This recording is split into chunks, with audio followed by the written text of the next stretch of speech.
Yong'in chiqsa, nima qilish kerak?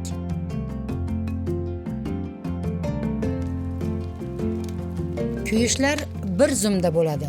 Biz e'tibor bermaymiz yoki xavfni tushunmaymiz. Bu hamma bilan sodir bo'lishi mumkin, har qanday vaqtda.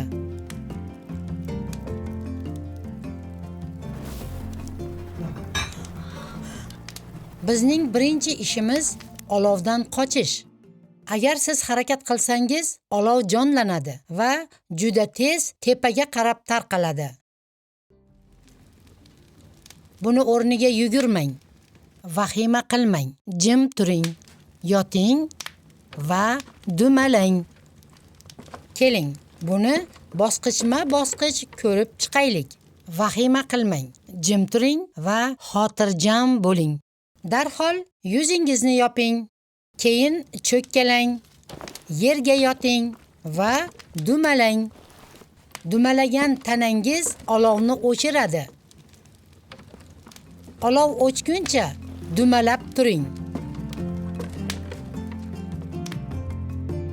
Esingizda bo'lsin, olov harakat bilan kuchayadi. Hayotingizni saqlab qolish uchun to'xtang, yoting va dumalang.